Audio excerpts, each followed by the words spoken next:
नमस्ते, मैं हूं इरफान शेख और आप देख रहे हैं लोकतंत्र कवरेज न्यूज़। एक बार फिर लोकतंत्र कवरेज न्यूज़ में आपका स्वागत है। जैसा कि आप जानते हो, लोकतंत्र कवरेज न्यूज़ की टीम ने एक मुहिम चलाई जिसका मकसद म्यूनसिपल स्कूल के स्टूडेंट को उनका एजुकेशन, प्रॉपर एजुकेशन हासिल करने का हक दिलाना।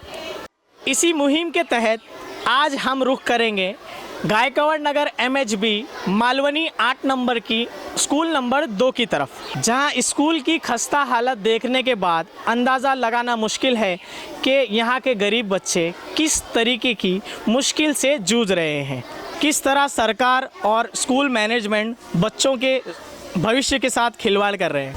तकरीबन 1.5 साल से चल रहे स्कूल के कंस्ट्रक्शन के नाम पर 8 महीने से इस स्कूल में इलेक्ट्रिसिटी गायब है। वहीं बच्चों को इस परेशानी से जूझते हुए आप देख सकते हैं।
लगभग 1600 बच्चे इस स्कूल में पढ़ते हैं, जिसमें से 400 बच्चे स्कूल में कभी ही नहीं आते इस गंदगी और यहाँ के माहौल के वजह से।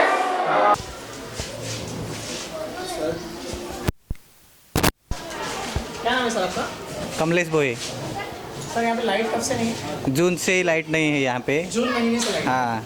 अच्छा, तो फिर बच्चे मतलब ऐसे ही पढ़ रहे हैं? बच्चों का अभी गर्म हो रहा है, लेकिन क्या करेंगे अभी। तो आप लोगों ने कोई मतलब इसके खिलाफ ऑब्जेक्शन नहीं लिया? ऑब्जेक्शन लिया था हम लोगों ने कभी? अभी जून जुलाई में। आपने कोई कंप्लेंट किया? हाँ, किया है। कितने हाँ। दिन पहला? 15-20 दिन पहले ही किया है। अच्छा। उसके पहले भी किया था, जून में भी। मतलब बाहर निकलने के टाइम पे इतना गंदगी यहाँ पर है, उससे जैसे कि अभी सब बवाल चल रहा है, मतलब डेंगू है ना, हाँ। सब पानी से ही होने वाली बीमारी। पानी से ही होता है, लेकिन यहाँ पे हम लोगों ने कितना कंप्लेंट किया था, बड़ी मैडम ने भी किया था, लेकिन नहीं हो रहा है, तो क्या करेंगे अभी। मतलब ये किसका जिम्मा है आपको तो मालूम है? हाँ। सब चीज़ मालूम होगी कहाँ पर कंप्लेंट करना चाहिए। आप लोगों ने प्रोसीजर बराबर से किया था? हाँ, किया है। उसके बावजूद भी आपका काम नहीं हुआ? नहीं हुआ। तो बच्चे अभी नीचे ही बैठ के पढ़ रहे ऐसे गर्मी में? हाँ। और जब बारिश आ जाती है तो और अंधेरा हो जाता था? पूरा अंधेरा। कल आते थे, आप लोगों को कुछ दिखता भी नहीं था। अच्छा, जैसे अभी 3-4 बज जाएगा तो ये पूरा अंधेरा हो जाएगा। हाँ। जब आपकी पढ़ाई कैसे पूरी करते आप? तो अभी क्या, हम लोगों का काम है पढ़ाने का, तो हम लोग तो करेंगे ही। MHB Hindi number 2। इस विषय में हम बात करेंगे यहाँ के सीनियर टीचर से। आप पढ़ा रहे हो, गाँव थोड़ी है तो मुंबई है। नहीं तो इसमें क्या है ना, लाइट अरे 10 दिन हो गया, वो बिल्डिंग बन रही है ना, उधर फॉल्ट हो गया है। बच्चों ने बताया आप लोगों को कम से कम यहाँ पे 3-4 महीने से लाइट नहीं है। अब कोई वो तो अब डेट तो याद नहीं है, कब से नहीं है। वो कभी बच्चों को याद रह सकता है, तो आपको भी याद हाँ, कम से कम। हम लोग इस पर ध्यान नहीं देते, हमारा काम जो है वो करते हैं। लेकिन सर वो काम, हाँ लाइट आप खुद भी सही है, खुद भी लाइट नहीं है। हाँ, बच्चों को पढ़ा रहे हो ना? परेशानी तो बहुत है। यहाँ पे लाइट अब यहाँ पसीने हैं, पसीने हो गए हैं सब। बारिश आ जाएगी तो इससे ज़्यादा अंधेरा हो जाता होगा। हो जाता है। फिर आप मतलब कैसा मैनेज करते हो? क्या करें उसमें, वो वैसे ही बच्चों को एक्टिविटी कराते हैं। बच्चे लोग, तुम लोगों का लाइट कब से नहीं है जब तक? तकरीबन कितना महीना हो गया? 1-1.5 महीना हो गया। फैन नहीं, आप लोग कैसा बैठते हो उधर? तो आप लोग कंप्लेंट नहीं करते हो सर को और सर लोग ऊपर? तो अभी रिलायंस वाला बोलता है अभी मीटर लेके आ रहे हैं। ये एक्चुअली इधर में लाइट नहीं रहने की प्रॉब्लम क्या है? मतलब प्रॉब्लम ये वो है, बिल्डिंग बन रही है ना, तो केबल उधर से फॉल्ट हो गया है, तो उधर कंप्लेन किए हैं रिलायंस में, तो वो बोल रहा है कि मीटर लगाएंगे। मैं समझ गया आपकी बात, लेकिन सर अगर आपके घर में एक दिन अगर लाइट नहीं रहेगी तो हम लोग तुरंत रिलायंस वाले को फोन करते हैं, हाँ। अपने पर्सनल इलेक्ट्रिशियन को बुला के उससे हम लोग अपना प्रॉब्लम तो सॉल्व करते हैं। वो आप मैडम से पूछ लीजिए, मैडम बताएंगी हमें। इस विषय में हम बात करेंगे MHB 2 मालवनी गायकवाड़ नगर स्कूल की HM से। मैं क्या करते जो थे? भी कंप्लेंट आप बोल सकते हैं। मैं अभी कंप्लेंट तो बताई, देखिए मैंने अपने अधिकारी को कंप्लेंट दी है, लिखित में भी दी है, व्हाट्सएप पे भी भेजी थी उनको। अभी कल ही मेरी मीटिंग हुई थी, तो AO मीटिंग, उनको भी मैंने कल मीटिंग में बोला कि सर अभी हमारे यहाँ मीटर कब नया लगेगा। अभी नया मीटर के लिए उन्होंने अप्लाई किया है, वो प्रोसीजर तो चालू है, एप्लीकेशन भी मेरे पास है, जो AO और BO ने मतलब प्रोसीजर चालू किया है। लेकिन उसके बाद में मैं कल भी पूछी कि सर कब आ रहा है नया मीटर, बोलते अभी आजकल में AO BO, हाँ अशोक मिश्रा, अशोक मिश्रा। हाँ वो AO है हमें। यहाँ पर कितने महीने हो गए मतलब आपको कि यहाँ पे लाइट नहीं है? अभी कम से कम 1 महीना हो गया ना सर, 1 महीना हो गया अंदाज से, मतलब लगभग ऐसा हम लोग को मालूम पड़ा कि मतलब कम से कम यहाँ पे 8 महीने से लाइट नहीं। नहीं नहीं ऐसा नहीं, पूरा रेगुलर ऐसा नहीं है। रेगुलर ऐसा नहीं है, बीच में लाइट 10-10 दिन मतलब बिल्डर से रिक्वेस्ट करने के बाद में मिल जाती है। हाँ थोड़ा दिन बाद में वो कट कर देते हैं, जब देखो जब वो वायर अपना निकाल देते हैं। मुंबई जैसे शहर में गांव देहात जैसा एहसास दिलाती MHB मालवनी 8 नंबर गायकवाड़ नगर की स्कूल को आप देखते ही अंदाज़ा लगा लेंगे कि यहाँ की कितनी परेशानियाँ बच्चे अपने सर पर ले रहे हैं। बच्चों को इलेक्ट्रिसिटी नहीं होने की वजह से आसमान की रोशनी में अपनी एजुकेशन कंप्लीट करनी पड़ रही है। लगभग 8 महीने से लगातार ये बच्चे तरह तरह की परेशानियों से जूझ रहे हैं। लोकतंत्र कवरेज न्यूज़ इन्वेस्टिगेशन टीम के मुताबिक 2011 से 2016 के बीच 2000 स्टूडेंट्स ने लगभग पूरी तरीके से अपनी पढ़ाई अधूरी छोड़ दी, जिसमें से कुछ बच्चों ने प्राइवेट स्कूल का रुख किया। इसी तरह चलता रहा तो वो दिन दूर नहीं जब म्युनिसिपल स्कूल पर ताले नज़र आएंगे और वो बच्चे जो स्कूल की फ़ीस नहीं भर पाएंगे प्राइवेट स्कूल की, वो एजुकेशन हासिल करने में नाकाम रहेंगे। लोकतंत्र कवरेज न्यूज़ की टीम की मदद के लिए आ गया है MIM के मलाड तालुका प्रेसिडेंट अलीमुद्दीन मुल्ला से इस विषय में जानकारी लेंगे। आइए जानने की कोशिश करते हैं क्या वजह है इस गंभीर लापरवाही की। अस्सलामुअलैकुम। ये स्कूल की हालत देख के ये मेरे लिए एक बहुत शॉकिंग इमेज है और ये एजुकेशन डिपार्टमेंट के लिए डूब मरने वाली बात है कि एजुकेशन के नाम पे सरकार हमारे बच्चों के भविष्य से खिलवाड़ कर रही है। जैसे कि ये स्कूल में हमने सर्वे किया है, अभी बैठने के लिए बच्चों को बेंच नहीं है, इलेक्ट्रिसिटी नहीं है इसमें, और ये स्कूल से लग के ये गंदी गटर है जिसमें गंदा पानी बह रहा है और इसमें मच्छर दिख रहे हैं। तो मैं ये एजुकेशन डिपार्टमेंट से जानना चाहता हूँ कि ये लापरवाही की वजह क्या है। क्या पिछले 6 महीनों से इस स्कूल में लाइट का कनेक्शन नहीं है? जैसे कि अंदर स्कूल बच्चों से बात की और टीचर्स से जानकारी मिली है कि इस स्कूल में ऑन रजिस्टर 1600 बच्चे हैं, लेकिन पढ़ने सिर्फ 800 बच्चे आ रहे हैं इसमें। तो ये क्या वजह है कि 800 बच्चे इस स्कूल में रेगुलर बेसिस पे एब्सेंट है? इसकी सिर्फ और सिर्फ वजह ये है कि ये स्कूल और प्रशासन की लापरवाही है। क्या बच्चों को बैठने तक की सुविधा नहीं मिल रही तो बच्चे कहाँ से एजुकेशन लेंगे? और हमारा जो मोदी सरकार का नारा है पढ़ेगा इंडिया तो बढ़ेगा इंडिया, तो ये इस हालत में क्या खाक पड़ेगा इंडिया और खाक बढ़ेगा इंडिया कि जहाँ बच्चों को बैठने की सुविधा नहीं है। आज बच्चे ये BMC स्कूल छोड़ के प्राइवेट स्कूल में जाने का ये रीज़न है कि बच्चों को बैठने की सुविधाएं नहीं है।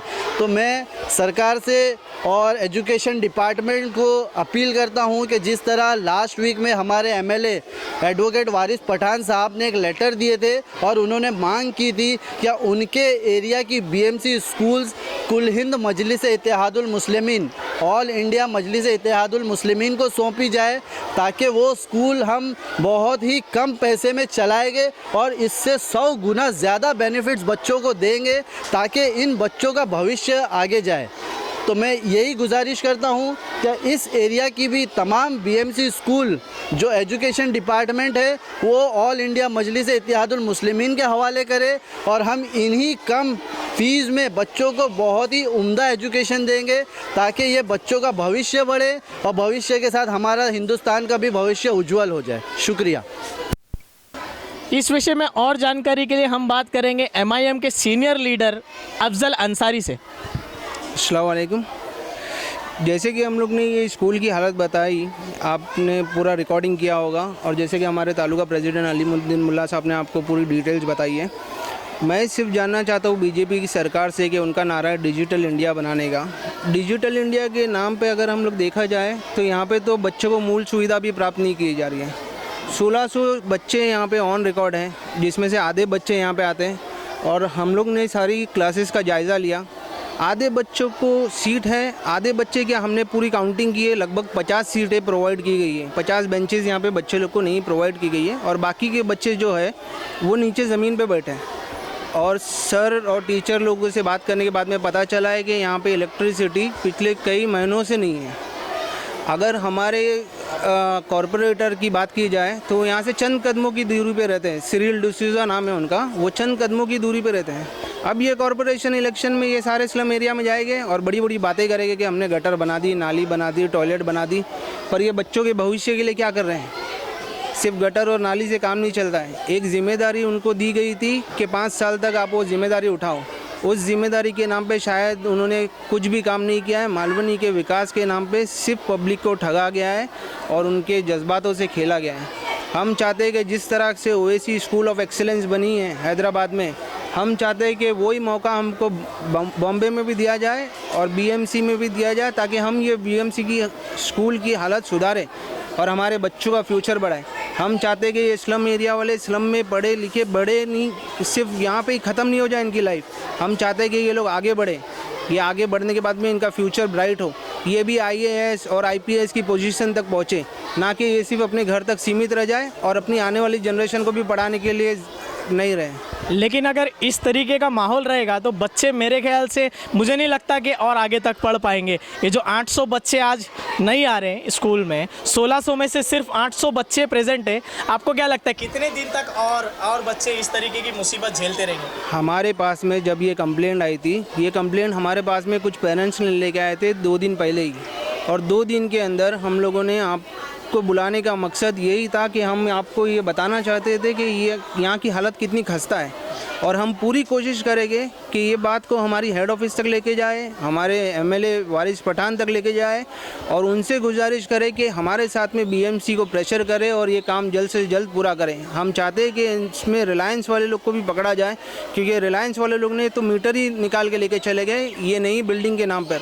नई बिल्डिंग के बिल्डर को सारी इलेक्ट्रिसिटी प्रोवाइड की जा रही है बिल्डिंग के कामों के लिए, बट जो बच्चे लोग यहाँ पे सालों से पढ़ रहे हैं उनके लिए इलेक्ट्रिसिटी के नाम पे कुछ भी नहीं है। इस विषय में और जानकारी के लिए हमारे साथ मौजूद हैं MIM के सीनियर लीडर असलम चौधरी साहब। दोस्तों, मैं बताना चाहता हूँ कि हम लोग भी बचपन में म्यूनसिपाल्टी स्कूल में ही पढ़े हैं, लेकिन जिस तरह की वो हालात थे और अभी के हालात देखकर ऐसा लगता है कि हमने अपने बच्चों को जो है एजुकेशन दिलाना ही नहीं चाहिए। हमारी सरकार एजुकेशन के नाम पे जो है आगे आगे कदम बढ़ाती जा रही है, लेकिन उसका कोई रिज़ल्ट हमारे सामने नहीं आ रहा है। तो मैं सरकार से अपील करता हूँ इस बात की कि कोई रिज़ल्ट लेकर आए, ताकि म्यूनसिपाल्टी के जो गरीब गुरबे जो गरीबी तबके के जो लोग हैं उनके बच्चों को एजुकेशन मिल सके। अमीर लोगों को एजुकेशन मिल जाता है इसलिए कि वो प्राइवेट स्कूलों में जाते हैं, और प्राइवेट स्कूलों में जाने की वजह भी है क्योंकि जिस तरह से BMC स्कूलें चला रही है, इसके हिसाब से कोई भी एक 2 पैसा कमाने वाला जो आदमी होगा वो सोचेगा कि मैं अपने बच्चों को अच्छी एजुकेशन दूँ और मैं प्राइवेट में डालूँ, तो वो अपने पेट काट के जो है स्कूल की फ़ीस भरते हैं या जैसा तैसा अपने बच्चों को पढ़ा रहे हैं। अगर ये सुविधा सरकार अगर हमें दे देती है तो मैं समझता हूँ कि ज़्यादा से ज़्यादा पढ़ेगा इंडिया और बढ़ेगा इंडिया। जैसा कि आपने देखा यहाँ की हालत कोई गांव देहात जैसी है।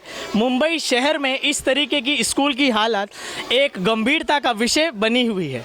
कैमरा पर्सन अफजल शेख के साथ ब्यूरो रिपोर्ट, लोकतंत्र कवरेज न्यूज़, हर खबर सच्चाई के साथ।